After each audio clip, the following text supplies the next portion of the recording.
아빠, 문 좀 열어주세요. 제발요, 오해예요. 오해? 내가 다 들었어. 내가 나를 요양원에 보내려고 알아보고 다닌다며? 아니에요, 아빠. 그게 아니라. 당장 돌아가. 난 아직 내 두 발로 설 수 있어. 내 신세 안 진다. 이 문 하나를 사이에 두고 부녀는 서로를 향한 사랑과 상처로 얼어붙어 있었습니다. 외로움이 만든 오해가 가장 소중한 관계를 얼마나 깊이 갈라놓을 수 있는지, 그리고 그 틈을 다시 메우기 위해선 무엇이 필요한지 지금부터 그 이야기를 들려드리겠습니다. 끝까지 들으시면 노년의 외로움을 이겨내는 진짜 지혜가 무엇인지 알게 되실 겁니다. 영호 씨는 올해 78입니다.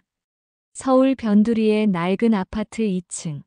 그곳에서 혼자 살아온 지 벌써 3년이 넘었습니다. 아내가 세상을 떠난 그날 이후로 집안의 모든 것들이 그대로 멈춰버린 것 같았습니다. 거실 한쪽 벽에는 아내와 찍은 낡은 액자가 걸려 있고 부엌 찬장에는 아내가 즐겨 쓰던 주전자가 여전히 그 자리를 지키고 있습니다. 영호 씨의 하루는 단조로웠습니다. 아침 6시에 일어나 라디오를 틀고 간단히 밥을 먹고 오전엔 동네 공원을 산책했습니다. 오후엔 아파트 경로당에 가서 이웃 어르신들과 바둑을 두거나 이야기를 나눴습니다.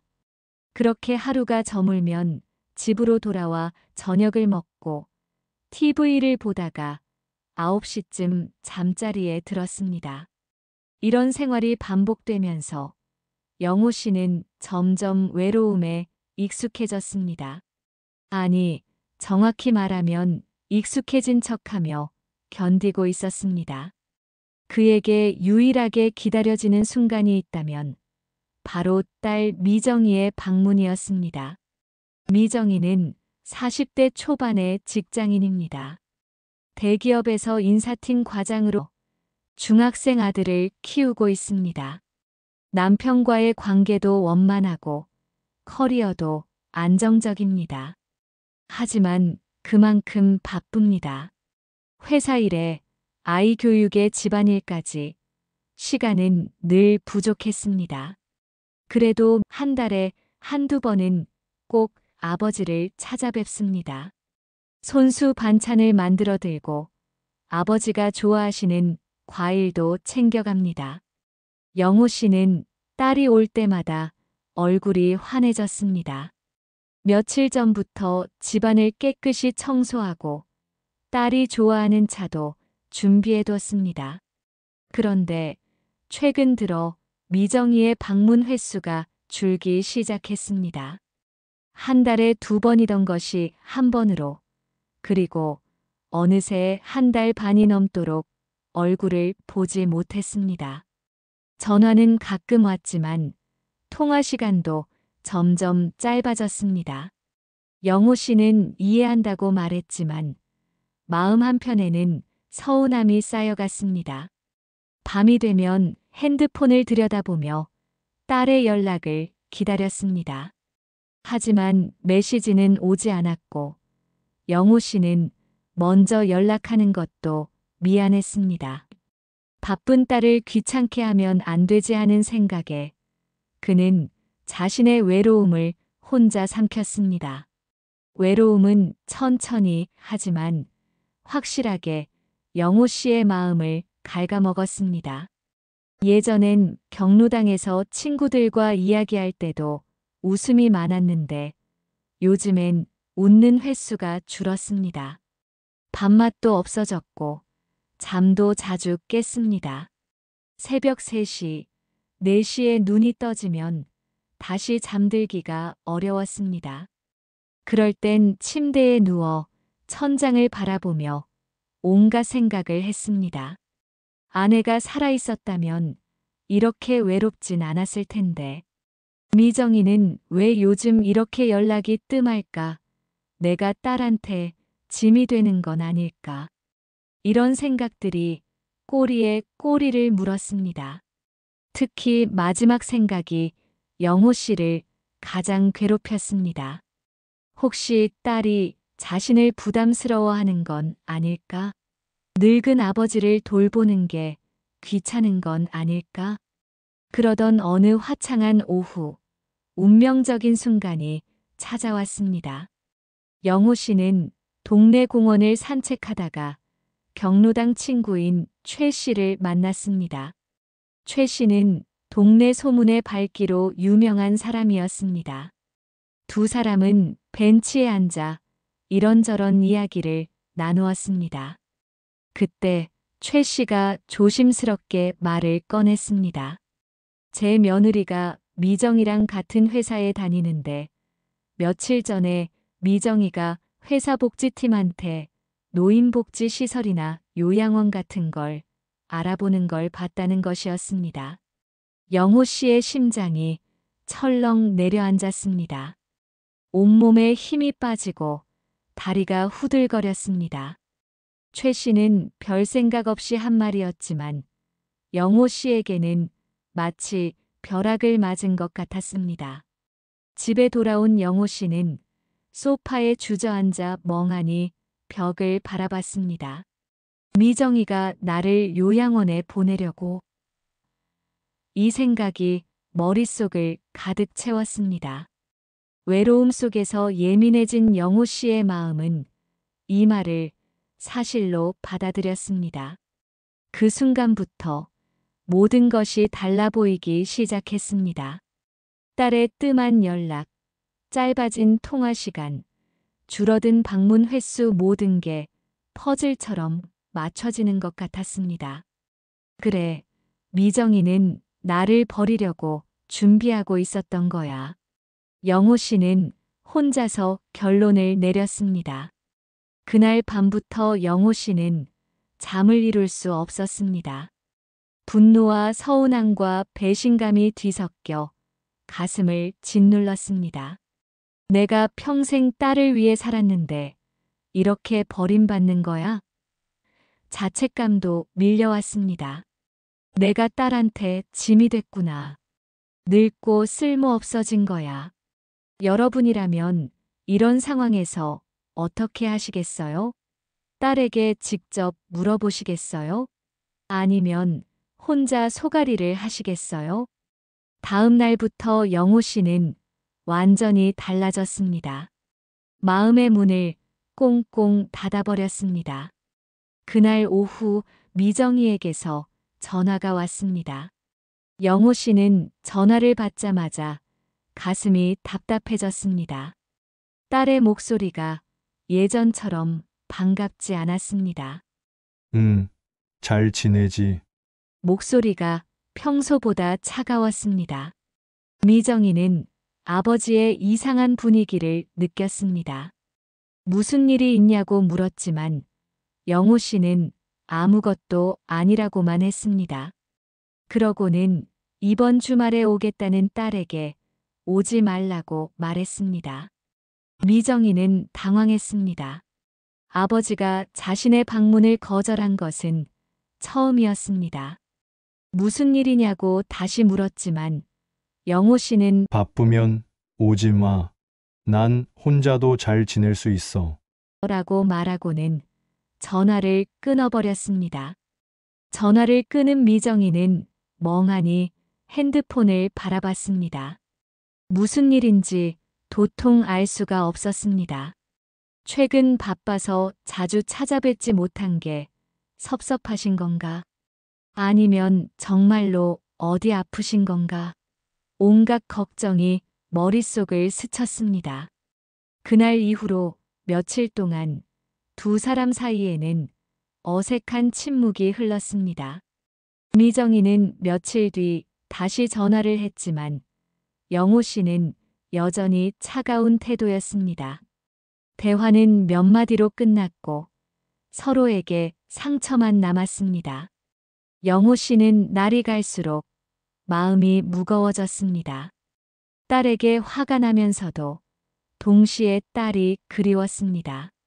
하지만 요양원이라는 단어가 떠오를 때마다 마음이 다시 굳어졌습니다.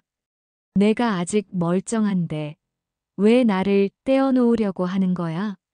영호 씨는 자책감과 서운함 사이에서 갈등했습니다. 밤마다 잠을 설쳤고 식사도 제대로 하지 못했습니다. 체중이 눈에 띄게 줄었고 얼굴색도 안 좋아졌습니다. 경로당 친구들도 영호 씨의 변화를 알아챘지만 그는 말을 아꼈습니다. 한편 미정이도 힘든 시간을 보내고 있었습니다. 아버지가 왜 저렇게 변하셨는지 이유를 알 수 없었고 그것이 더욱 답답했습니다. 회사에서 일을 하다가도 자꾸 아버지 생각이 났습니다. 밤에 집에 돌아와서도 마음이 편치 않았습니다. 남편에게 하소연했지만 남편도 뾰족한 수가 없었습니다. 한번 직접 가보지 그래? 전화로는 한계가 있잖아.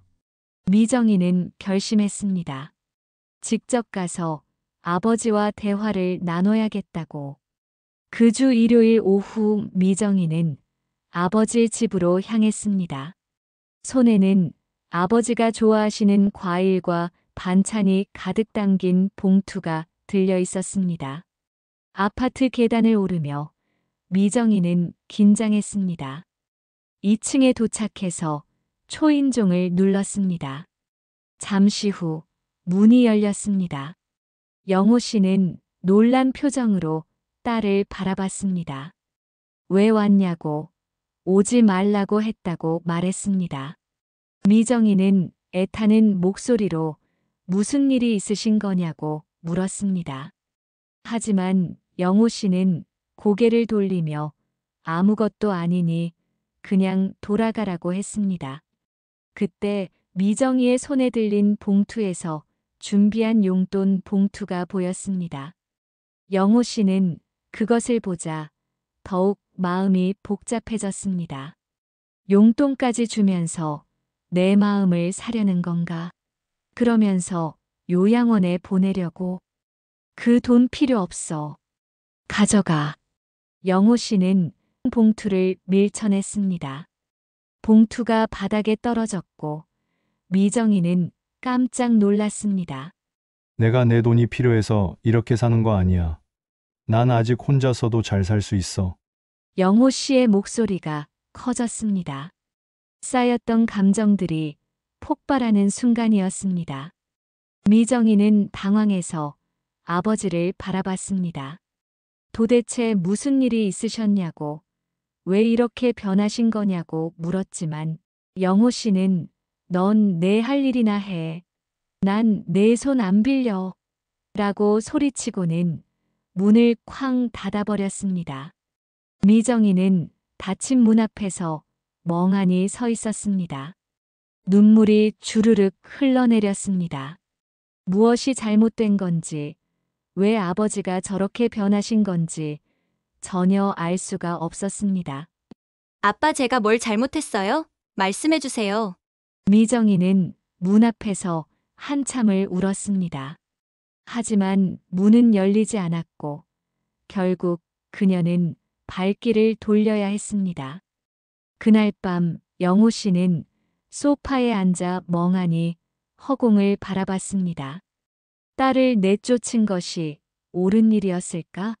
마음 한편에서는 후회가 밀려왔지만 다른 한편에서는 여전히 배신감과 서운함이 꿈틀거렸습니다. 내가 너무 심했나 하지만 이내 고개를 저었습니다. 아니야.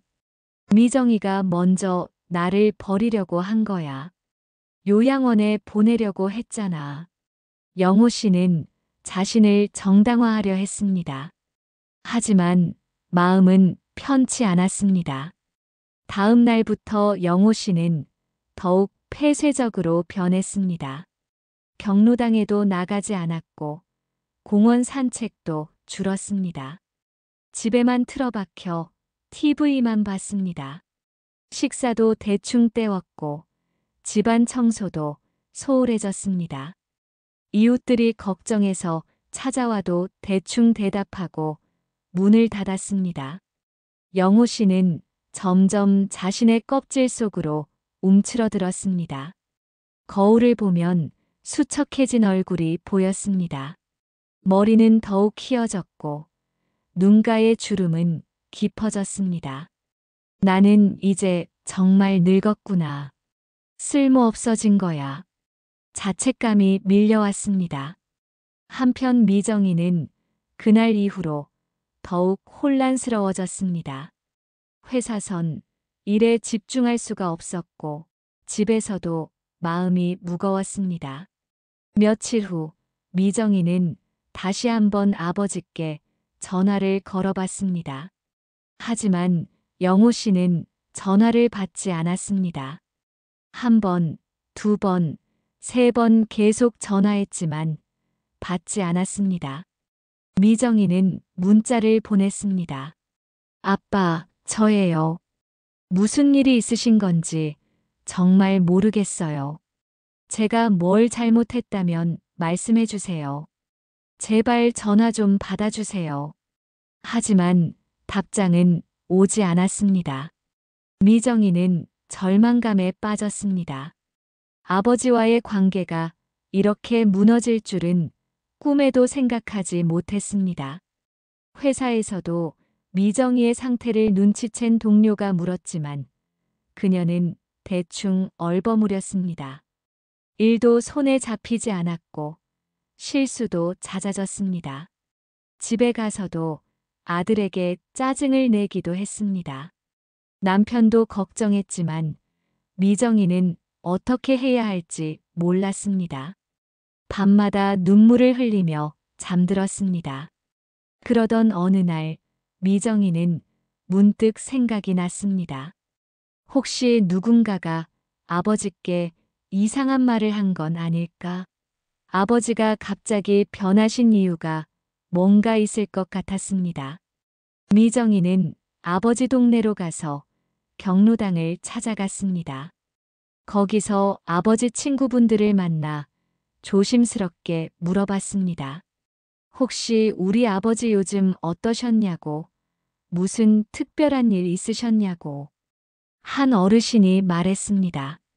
영호 씨가 요즘 잘 안 보인다고. 한 2주 전부터인가 예전엔 매일 오셨는데 지금은 안 오신다고. 또 다른 어르신이 끼어들었습니다. 그러고 보니 최 씨랑 공원에서 얘기하고 나서 표정이 안 좋아지셨던 것 같다고.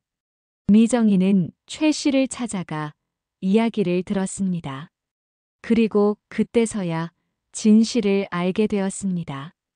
최 씨가 아버지께 요양원 이야기를 전했다는 것을, 그것도 완전히 오해된 내용으로 전했다는 것을. 미정이는 허탈했습니다. 자신이 회사 복지팀에 문의한 것은 단순히 노인 돌봄 서비스나 재가, 복지 상담 같은 것들을 알아본 것뿐이었습니다. 아버지가 혼자 계시는 게 걱정돼서 더 나은 지원 방법이 있는지 알아보려던 것이었습니다. 요양원은 전혀 생각해 본 적도 없었습니다. 오히려 미정이는 아버지 집 근처로 이사를 가려고 준비 중이었습니다. 더 자주 아버지를 뵐 수 있도록. 하지만 이 모든 계획이 아버지께는 전혀 전달되지 않았고 오해만 쌓였던 것입니다. 미정이는 눈물이 났습니다. 이런 오해 때문에 아버지와 이렇게 멀어질 줄은 몰랐습니다. 하지만 이제 이유를 알았으니 해결할 방법도 보였습니다. 미정이는 결심했습니다.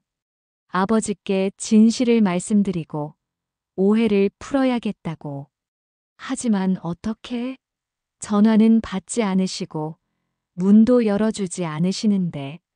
미정이는 고민했습니다. 그러다 한 가지 방법이 떠올랐습니다. 편지를 쓰기로 했습니다. 진심을 담은 편지를. 미정이는 그날 밤 책상 앞에 앉아 편지를 쓰기 시작했습니다. 아버지께 하고 싶었던 모든 말들을, 오해를 풀 수 있는 진실을, 자신의 진짜 계획을 정성스럽게 적어 내려갔습니다. 다음 날 아침, 미정이는 편지를 들고 아버지 집으로 향했습니다. 아파트 앞에 도착해서 우편함에 편지를 넣었습니다. 그리고 조심스럽게 초인종을 눌렀습니다. 하지만 역시나 아버지는 문을 열어주지 않았습니다. 아빠, 저예요. 문은 안 여시겠죠? 괜찮아요. 우편함에 편지 넣어뒀어요. 꼭 읽어주세요. 제발요. 미정이는 그렇게 말하고 발길을 돌렸습니다. 문 안에서 영호 씨는 딸의 목소리를 들으며 가슴이 아팠습니다. 하지만 여전히 문을 열지 못했습니다. 마음의 문이 굳게 닫혀 있었기 때문입니다. 미정이가 떠난 후 영호 씨는 우편함을 열었습니다. 거기에는 두툼한 편지 봉투가 들어 있었습니다.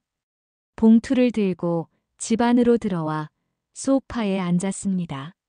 한참을 망설이다가 천천히 봉투를 열었습니다. 편지는 3장이나 되었습니다. 미정이의 정성스러운 손글씨로 빼곡히 적혀 있었습니다. 영호 씨는 첫 문장을 읽기 시작했습니다. 아빠, 저는 아빠를 요양원에 보내려고 한 적이 없어요. 절대로, 단 한 번도 그런 생각 해본 적 없어요. 편지는 미정이의 진심을 담고 있었습니다. 회사 복지팀에 문의한 것은 제가 복지 서비스를 알아보기 위해서였다고, 아버지가 혼자 계시는 게 너무 걱정돼서 더 나은 지원 방법이 있는지 알아본 것 뿐이라고. 그리고 진짜 계획을 밝혔습니다. 아버지 집 근처로 이사를 가려고 준비 중이었다고. 남편과 아들과 함께 아버지를 가까이서 모시려고 했다고. 그래서 최근 바빴던 것이고, 집도 알아보고 학교도 알아보느라 자주 찾아뵙지 못한 것이라고. 아빠한테는 깜짝 선물로 말씀드리려고 했어요. 이사를 다 마치고 나서 아빠, 이제 매일 볼 수 있어요. 라고 말씀드리고 싶었어요. 근데 이렇게 오해가 생길 줄은 정말 몰랐어요. 아빠, 제발 저를 믿어주세요. 저는 아빠를 사랑해요. 평생 아빠 곁에 있고 싶어요. 편지를 읽는 영호 씨의 손이 떨리기 시작했습니다. 눈물이 글자 위로 떨어졌습니다. 자신이 얼마나 큰 오해를 했는지, 얼마나 어리석었는지 깨달았습니다. 미정아, 아빠가 미안하다. 영호 씨는 편지를 가슴에 꼭 안고 한참을 울었습니다. 쌓였던 오해가 눈물과 함께 녹아내렸습니다. 딸이 자신을 버리려 한 게 아니라 오히려 더 가까이 오려고 했던 것입니다. 자신이 먼저 딸을 밀어냈던 것입니다. 하지만 그때 예상치 못한 일이 벌어졌습니다. 다음 날 아침, 영호 씨는 딸에게 전화를 걸려고 했습니다. 사과하고 싶었습니다. 오해를 풀고 싶었습니다. 하지만 전화를 걸기 직전 초인종이 울렸습니다. 문을 열자 낯선 남자가 서 있었습니다. 정장을 입고 서류 가방을 든 남자였습니다. 안녕하세요. 영호 씨 맞으시죠? 저는 실버케어 요양원 상담사 김대리입니다. 따님께서 상담 신청을 하셔서 왔습니다. 영호 씨는 순간 얼어붙었습니다. 뭐라고? 미정이가 요양원 상담을 신청했다고? 어제 읽은 편지의 내용이 전부 거짓말이었단 말인가? 머릿속이 하얗게 변했습니다. 아니, 그게 따님께서 아버님을 위해 최고급 요양시설을 알아보고 계시더라고요. 저희 시설은 개인실도 있고 의료 서비스도 최상급입니다. 한번 둘러보시겠어요? 영호 씨는 분노가 치밀어 올랐습니다. 역시 미정이는 나를 버리려고 했던 거야. 편지는 다 거짓말이었어. 배신감이 다시 밀려왔습니다. 어제의 감동은 순식간에 증오로 바뀌었습니다. 당장 돌아가시오. 난 요양원 같은데 안 갑니다. 영호 씨는 문을 쾅 닫아버렸습니다.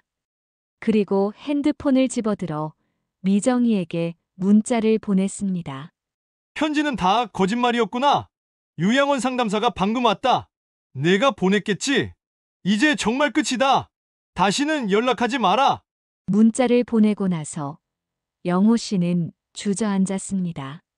모든 희망이 무너져 내렸습니다. 딸에 대한 신뢰가 완전히 깨져버렸습니다. 나는 이제 정말 혼자구나.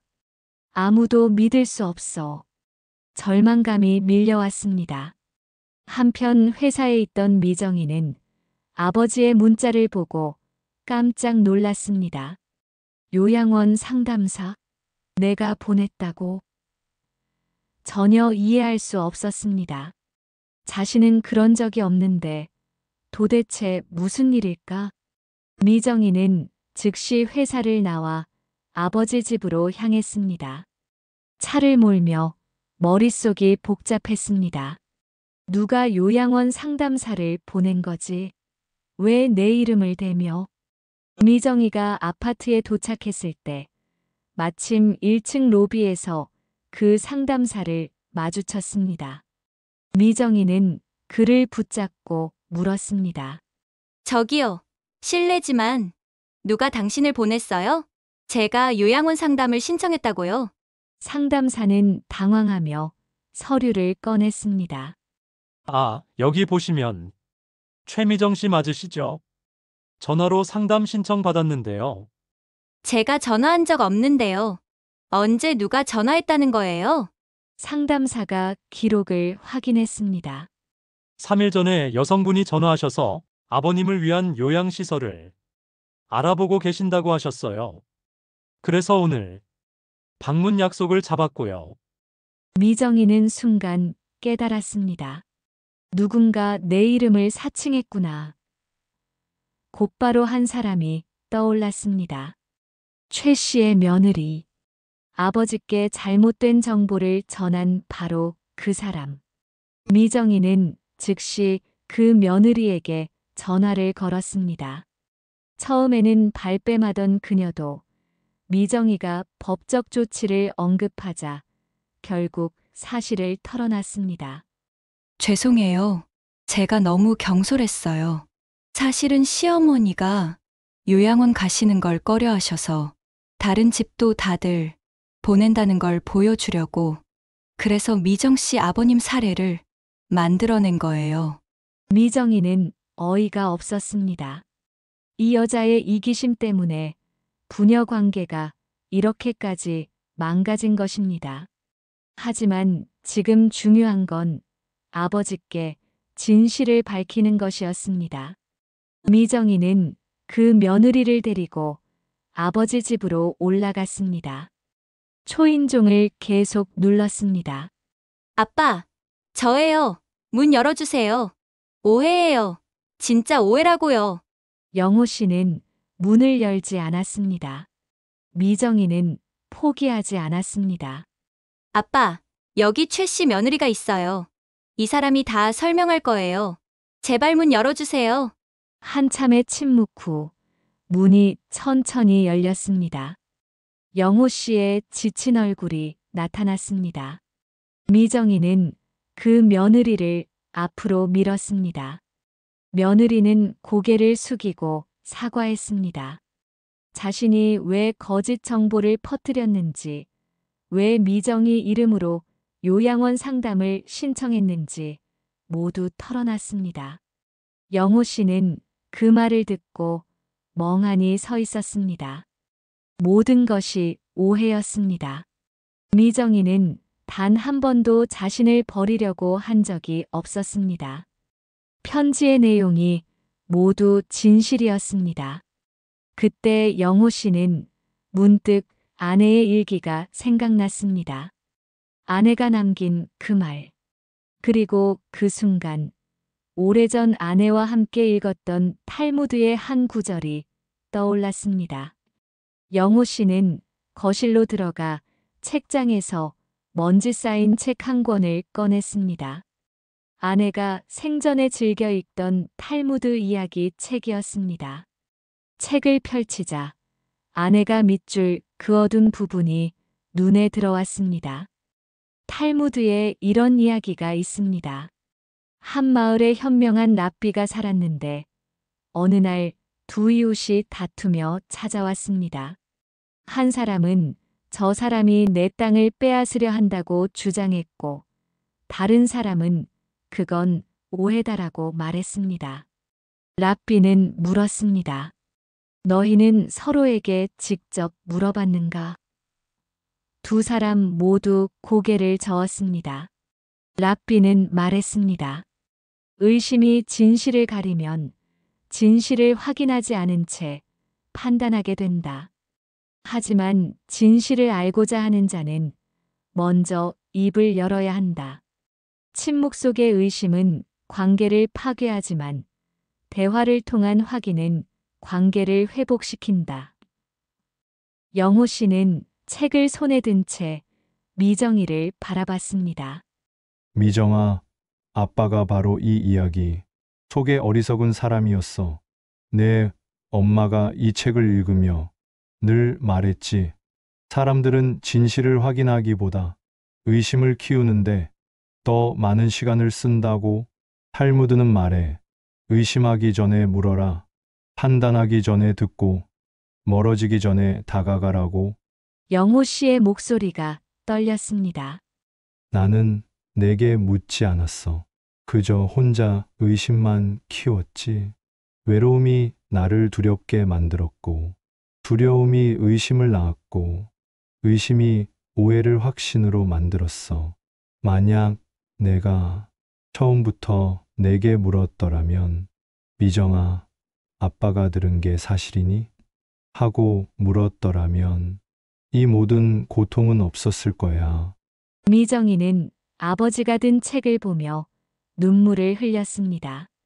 어릴 적 어머니가 그 책을 읽어주시던 기억이 났습니다. 아빠, 저도 잘못했어요. 탈무드는 또 이렇게 말하잖아요. 부모의 마음을 헤아리지 못하는 자식은 자식의 의무를 다하지 못한 것이다라고. 저는 아빠가 얼마나 외로우신지 진심으로 헤아리지 못했어요. 바쁘다는 핑계로 아빠의 마음을 살피지 못했어요. 영호 씨는 책을 내려놓고 딸의 손을 잡았습니다. 탈무드의 현자들은 말했어. 깨진 관계를 고치는 가장 강력한 도구는 진실한 대화다. 침묵은 오해를 낳지만 대화는 이해를 낳는다고. 우리가 바로 그 증거야. 미정아, 내가 편지로 먼저 손을 내밀었고 내가 그 손을 잡기로 결심했어. 그리고 지금 이렇게 진실이 밝혀졌잖니? 영호 씨는 떨리는 손으로 딸을 끌어안았습니다. 미정아, 아빠가 미안하다. 탈무드의 지혜를 알면서도, 내 엄마의 가르침을 기억하면서도 나는 그걸 실천하지 못했어. 의심 대신 믿음을, 침묵 대신 대화를 선택했어야 했는데. 미정이도 아버지를 꼭 안으며 울었습니다. 아빠, 저야말로 미안해요. 이제부터는 탈무드가 가르치는 대로 살아요. 서로에게 먼저 물어보고, 확인하고, 대화해요. 침묵으로 의심을 키우지 말고요. 두 사람은 한참을 그렇게 안고 울었습니다.